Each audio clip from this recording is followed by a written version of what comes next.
Hello, everyone, and welcome back to another episode of Game Brigade. I'm your host, Brian, and today we'll be taking a look at games that I backed in the month of June. So this is part of the Kickstarter Look Back series that we started, I think, last month, maybe this month. Is this month. God, it's hard because I'm doing 3 months in 1 month because I have some backlog and I wanted to catch up before we got to the monthly series part. I think I'll have one more backlog before we actually get into being an on-time monthly series because I kind of wanted to do a little further back. We had some people asking me, well, what did you back previously before you started the Look Back series? So I wanted to do one more video for that. But today's videos, we're going to have 3 games today that we're going to take a look that I ended up backing in the month of June. I know one of these you guys have probably never heard of. And that's actually one of the reasons I thought it'd be kind of fun to do one of these videos because maybe you guys are going to find something that's not necessarily something you would be, recognizing or knowing about. And so maybe it's something that interests you.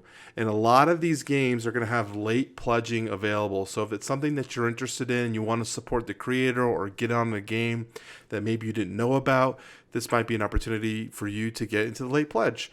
So let's go ahead and cut to the first one. Okay, so for the first game that we backed in the month of June is Alice is Missing. And of course, this is the one that I figured a lot of people don't know about. And this is a silent role-playing game where you're trying to find Alice, who's obviously the lead character of the name of the game, by solving the clues and riddles and playing together with your group. And it takes about 90 minutes to complete.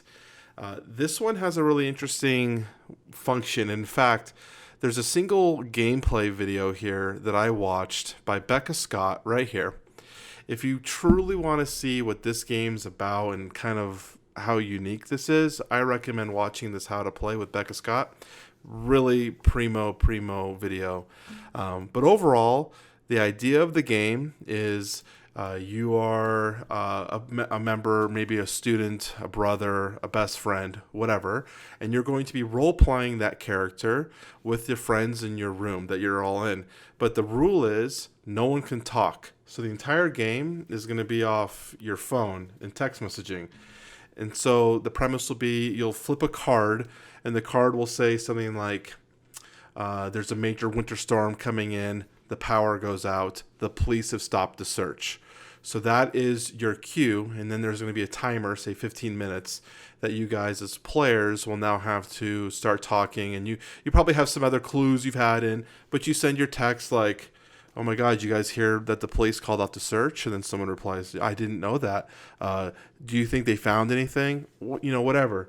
And the idea is that you guys kind of let yourself fall into the story of being in this world and role-playing and allowing yourself to really become the character. It really seems like a unique game. It's pretty inexpensive. I think it was $20. Yeah, $20. Super inexpensive. I'm willing to take a risk on a game at $20. I don't think there's much of a risk there. I mean, I spend that much at like a diner that's awful food. So whatever. Like, I'd rather give these guys a shot at bringing the game, and they actually have a lot of background in terms of good Kickstarters that they've done, so I'm pretty confident that this will arrive early or on time. So this is Alice is Missing. Again, if you're interested in, I'll have the link to this Kickstarter down below. Okay, so the second game that I backed in June was Monumental, and this one was one that was a little hard for me. I was surprised at the amount of backlash Monumental received overall from the crowd on like social media, YouTube, even on Board Game Geek. Like, people were pretty hard on Monumental, saying that it's not as good as it could be. It's not worth the back. And people talked about the downtime, that the new simultaneous play does not increase the length of the game. And a lot of people were saying that this game is just too long for what you're getting, which is obviously a little nervous for me. Who wants to be investing a lot of time into a game that's not rewarding? But I'm not one to steer clear of long games. Don't get me wrong. I will play Twilight Imperium for 10 hours that has plenty of downtime because people take frickin' forever on their turns. It's like they don't think of what they're going to be doing. So I'm totally okay playing a game that's long and has downtime as long as it's rewarding. And what I think I see from the game looks rewarding and looks engaging and looks fun. So I was really excited for Monumental, and I'm still excited for Monumental. I'm hoping that I can be, a beacon for those people that really enjoy this game, and maybe we can enjoy it together, because I know there's a lot of people hard on it. Kind of similar to my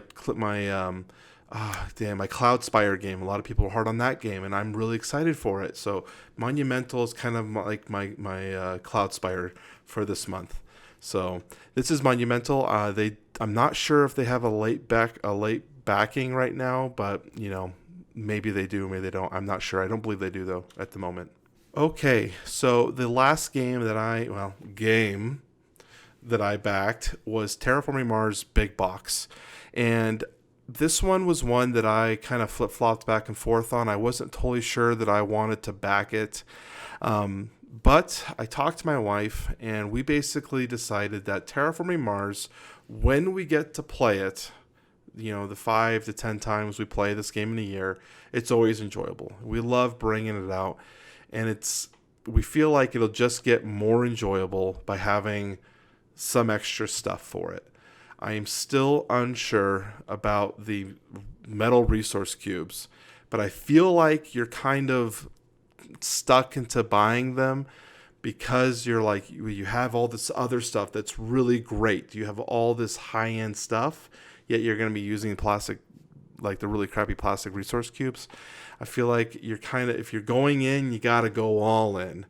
So that's the only thing I'm not totally I'm not happy about, because those resource cubes are like $50. But overall, I really like the direction. I've been very happy with Stronghold Games in terms of all of their Kickstarters. They're very quick. They usually ship very, very fast. Even when they were doing their games, this is not necessarily a game, so this doesn't require a lot more miniatures. So I expect this one to take a little longer than, say, their standard games, because miniatures just take time. But overall, I'm pretty happy about this. This does have a late pledge, so if you're interested in doing that, check it out. But that's it. Those are the 3 games that I backed. Let's go ahead and make my head a little big so you can talk to me. I did want to talk real quick about some future videos. I don't normally do any sort of like check-in or channel update or anything like that, at least not right now. I was wanting to ask, because right now it seems that Kickstarter videos are tending to be my more popular videos. I really would love to get to more like actual playthrough stuff. My studio is not quite done. It's just over here. That's why I'm pointing over here. But it's not quite done. We're actually going to be working on it tomorrow. I'm really excited for what we're doing. But let's go back. The Kickstarter videos tend to be my more popular videos. I have a few games that I've been looking at that I'm not necessarily sure if they warrant videos on or not. Mostly because I like to hit a game early in its cycle of the campaign. So, within the first day or two, try to get a video up there for you guys. That way it's got the longest lifespan for you guys to really think about it. But there's games that have like 8 days or 10 days left in their campaign. Is that something you guys would want me to do? At what point does the Kickstarter video of a should you back it, or my opinion on that game, when does that die for you? When is the lifespan no longer relevant for that game? Obviously, if there's like a day left in the campaign, it's not really worth it for you guys to make that kind of a video. But is it 5 days? Is it 10 days? Is it 15 days? How much length in that campaign would you guys think is the best video? Let me know in the comment section down below. That's going to be the question of the day. We're going to be doing this new question of the day thing. Hopefully I try to remember to doing it.